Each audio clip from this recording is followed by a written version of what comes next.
A big hello and a warm welcome to all of you amazing people out there. Welcome to my channel. In this collective reading, I'm being shown that the divine feminine is rising, and she is actually this divine feminine reading is about all of those who have been trying very hard to make the DM choose her, but she's saying that because she has gone through runner chaser dynamic and she has gone through some phases with the masculine, this is a proper committed situation. What I see, what I'm being shown over here, but there are certain problems that happen between the masculine and feminine, and the feminine feels abandoned. She feels abandoned and she feels betrayed by the masculine. So she no longer wants him to choose her. She wants to choose herself and then allow life to reveal who is capable of meeting her there.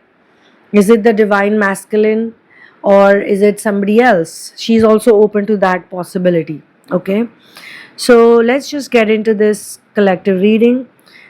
There is a possibility of walk-in also in this reading as per this one. First of all, it actually started from the karmic situation or the third parties or anybody else who was standing between the masculine, the DM and DF basically. And I'm also being shown some addiction patterns in some people's cases that could be playing out. So take whatever resonates, you guys, and leave what doesn't.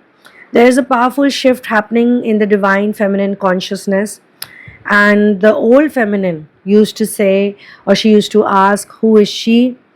And the healed feminine's question is, who am I?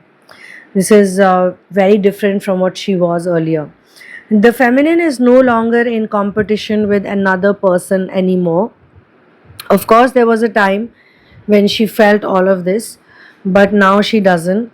And another person's beauty or talent or whatever it is, does not subtract from yours. That kind of feeling she has. Now she has stopped making the karmic the main character of her life. The story is about the divine feminine. I'm being shown the moon phase was afraid.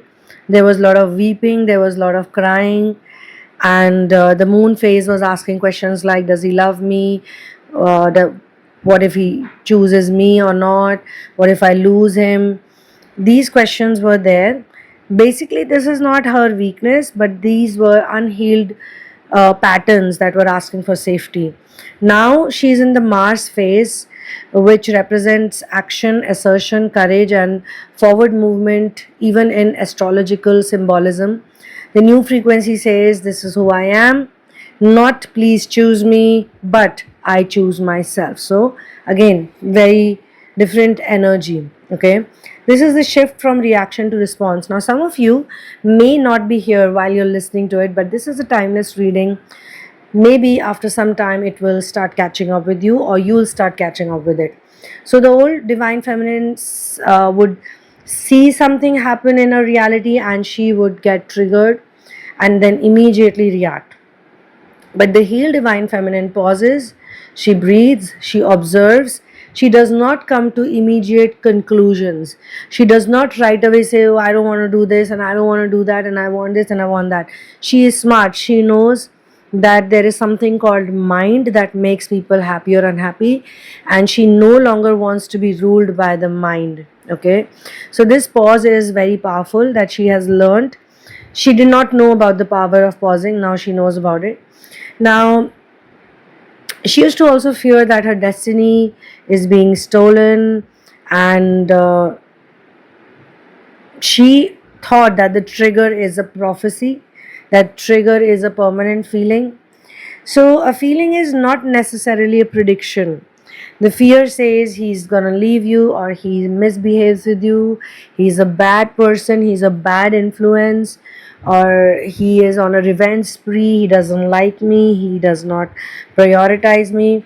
But reality may be that you're just scared.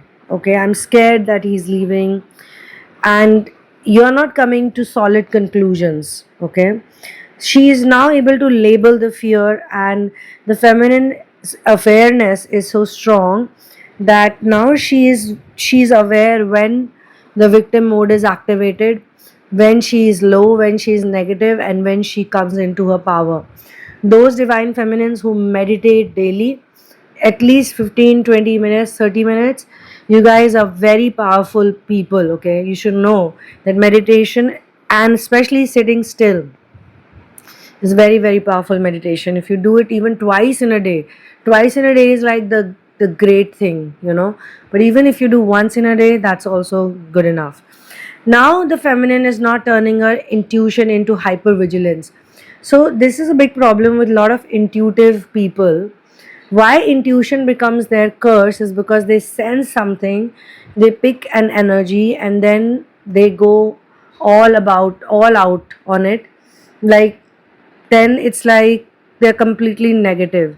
So intuition tends to be very quiet, but fear tends to demand evidence. This is the difference between intuition and fear.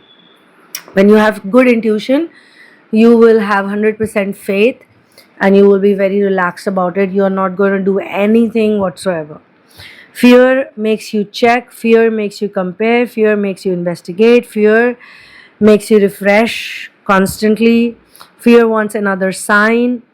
And healed divine feminine doesn't need to live like a detective who's constantly looking for evidence that to negative. For this new divine feminine, this one thing is the most important, and that is her peace. Her peace is more important than the timeline. You don't need to know, you don't care about the sequence. You just know that life is happening right now. You don't care about the union, you don't care about reconciliation, you don't care about sorting things out. You're just living your life in the here and now, and you want to sleep on time. Like the masculines, a lot of masculines, you know, generally also men, they sleep so well, right?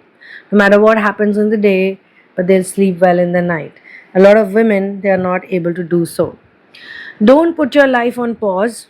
Create, dance, make music, build your business, travel, pray, laugh with your people, live your life, and enjoy. Enjoy. The spiritual journey was never supposed to become a waiting room, it is supposed to be something you enjoy. The third party does not define DM's free will. Any third party for that matter, any person can come and create misunderstandings. Any person may exist or leave or come or go, talk or do whatever.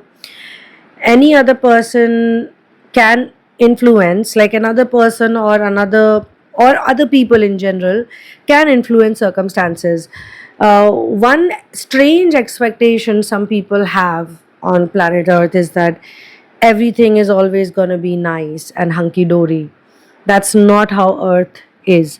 Earth is a school, it is a place where you learn lessons.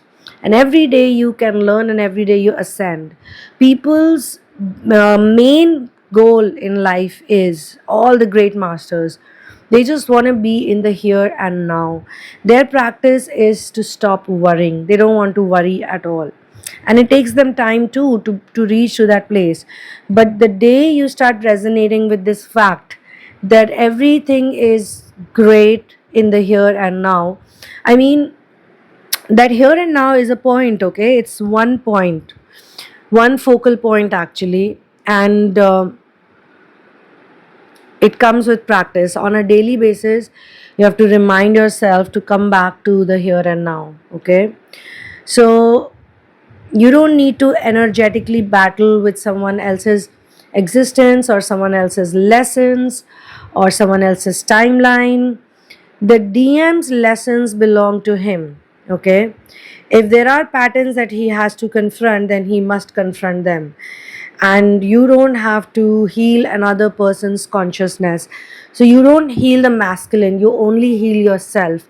You don't go about changing other people because you cannot change other people. Number one point is you cannot change other people, you can only change yourself. And number two is that whatever is happening in the outside world has got nothing to do with your pain. because your pain is coming from an internal reality, internal world. Your wounds, your patterns, your programming is the real cause of your pain. So either you go out and wrestle with the other worldly people, your partner, your relatives, your parents, your siblings, your neighbors, whosoever it is. And trust me, when you have to actually battle it out with people, universe, God will make it happen. You don't have to plan anything. So that's a different side of the game, completely different side of it. What you're doing as divine masculine or divine feminine, the healing work that you're doing is that you don't need to rescue your person. You're not here to save the DM or the DF from every single consequence. Love is supportive, love is inspiring, but love cannot replace personal responsibility. Third party influences and karmics does not always symbolize that they are evil. They are also programmed. The more intelligent or the more wise you become, the more you will figure this out, that people are simply programmed, and lots of your problems are actually common and generic and also international because they're everywhere. Okay? Within the spiritual framework, the karmics symbolize, or the third party interference symbolizes relationships that expose unresolved patterns. Now, that doesn't require turning another human being into a villain, because when you do that, when you turn people into antagonists, then you are inviting a whole bunch of problem like hatred, envy, or just you're gonna feel bad all the time because you're thinking about them and you're gonna get upset. Perhaps the lesson is simply unfolding, so just let it unfold. Now, you don't have to remove anyone. You don't need to fight another person. You don't need to curse another person. You don't need to manipulate circumstances. You don't need to obsessively manifest people's disappearances. You just need to strengthen your own relationship with yourself. Because when you have a job to do, when you have some good work to do, when you're busy, when you're focused on yourself, when you're not constantly being a detective, when you're not constantly looking for negative evidences, when you're not also connecting the dots unnecessarily, and staying like keeping your attention at a stable place, because your attention is sacred. You need to ask yourself, where is my attention going? Is it going towards my dreams? Is it going towards my health? Is it going towards creativity? Is it going towards my meditation and spiritual practice? Or is it going towards someone else's Instagram? Am I checking someone's Instagram all the time, or their Facebook, or whatever they share on social media? Because when your person is with you, you don't need to do all of this. Even for those people who are talking to someone on Instagram, let's say your partner is talking to somebody online, or they're chatting with someone, or they're hanging out in the online world, checking someone's pictures out. Because I know this is like a big issue in lots of relationships. Even if they're doing that, why do you have to care? Why do you have to care? Why do you have to bother? Why do you have to torture your own self by becoming the detective? Because there's a saying, when you look for something, you find it. When you're looking for some kind of evidence and you're very sure, then you're gonna find it in something or the other. Something or the other will piss you off, it will hurt you, because you're already looking for that. I read this very interesting quote once which said, if you're looking for conflict, you will get conflict. If you're looking for peace, you will get peace. So look for the positive things.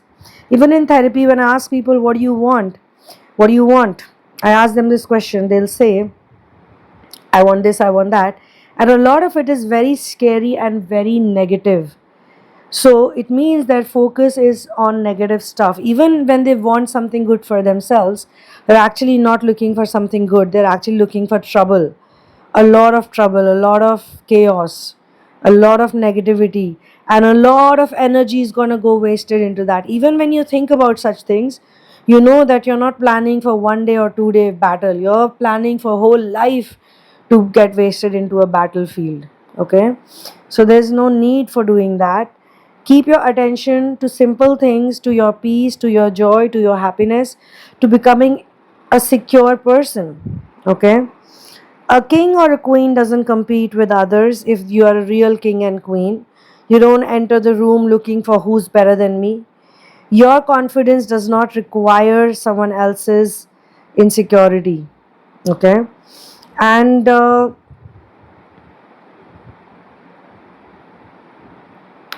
intuition, how do you know your intuition is working fine? Your intuition actually gets clearer when the fear gets quieter. So when the nervous system is activated, everything feels urgent. You see, sometimes when your masculines are acting in certain ways and they're always behaving like whatever they want or whatever they're troubled with is like emergency. So when the nervous system is activated, everything feels like an emergency. So we need to do grounding first before we act, before we do anything, before we take any step. First, you need to do grounding and then you need to interpret it later on. And sometimes the most spiritual thing you can do is take a breath before creating any story. Okay, so this is where I'll close this particular session, and it's not going to close, this is just part one. I will close this here and I'll see you in part one, part two again. Yes, for therapies and for readings, check out the description box.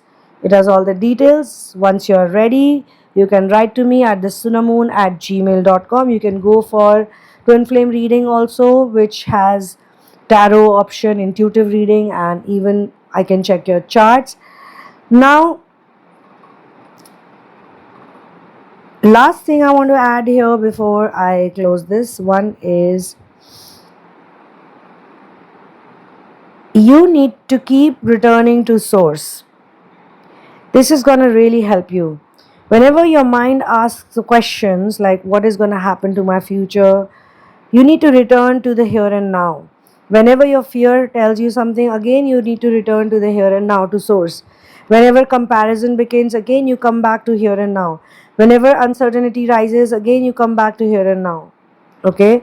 Your mind needs to return from the external drama to the source. That's how you change, that's how you shift. And you know, the shift is wonderful. You may feel low sometimes, but most of the times you won't feel that way. And you would know, also, you would have so much awareness. You'll be so calm and composed, and you'll have so much awareness that you know, okay, that you're going into a dark zone and you need to come out of it. So I'll see you in the next one. One love, peace out, and victory to Ram.